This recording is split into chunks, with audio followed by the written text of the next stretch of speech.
हमने आप लोगों को ये सेंटेंस बताया था कि शी सेज टू मी है, तो सेज टू का क्या हो जाता है, टेल्स, सेड टू होता तो टोल्ड हो जाता।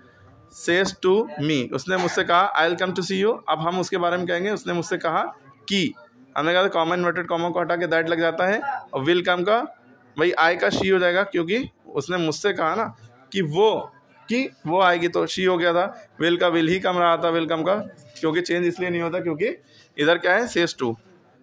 अब इसके आगे का मुद्दा देखिए, एक चीज़ और, अगर सेज टू की जगह विल से होता तब क्या होता, सेज टू की जगह क्या आ गया, विल से, तो विल से है तो यहाँ पर टेल्स नहीं होगा।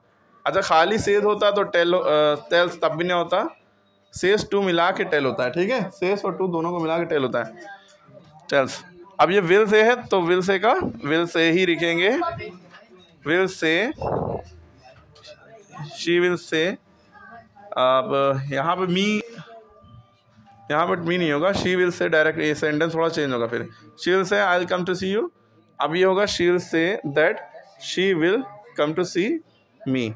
ओके, अब मुद्दा देखिए, इसके बाद ये सेंटेंस है, she says nobody was in the room, वो कहती है कि रूम में कोई नहीं था, रूम में कोई नहीं था, तो शी सेज, अब यहाँ पे सेज का सेज ही रहेगा, विल से सेज टू होता तो टेल्स होता, तो शी का शी रहा, सेज का भी सेज आएगा, she says.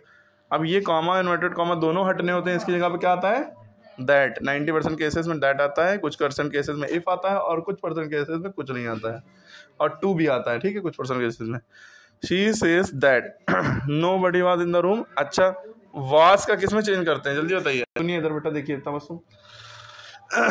Nobody was in the room है, वैसे तो वाज का क्या चेंज होता है ये आपको पता होना चाहिए, वाज या वर लिखा होगा तो इसका होता है had been, had plus been, had plus been. लेकिन अगर वाज या वर का पैसिव वॉइस में चेंज करना होता है, वाज या वर का पैसिव वॉइस में चेंज करना होता है तो वाज या वर ही लगता है उस केस में, बस में बीइंग जुड़ जाता है, याला बीइंग जुड़ जाता है, समझ गए। अभी हम किस में कर रहे हैं, इनडायरेक्ट में, है ना, तो वाज या वर किस में चेंज होगा, हैड में। लेकिन मुद्दा ये है कि इधर क्या लगा है, रिपोर्टिंग वर्ब में सेज लगा, रिपोर्टेड स्पीच में कोई चेंज नहीं होगा। Says, will say, is am are saying, was is am are saying, has have said, इनमें से कुछ भी होगा तो इधर कोई चेंज नहीं होगा।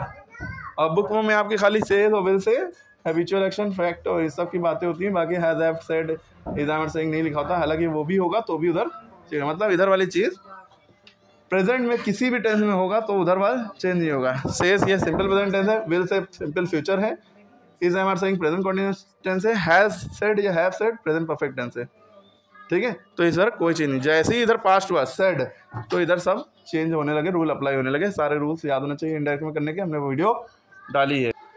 तो इधर क्या रहेगा, दैट नोबडी का नोबडी रहा, वॉज का क्या रहेगा, वॉज ही रहेगा, no change, in the room का इन द रूम ही रहा।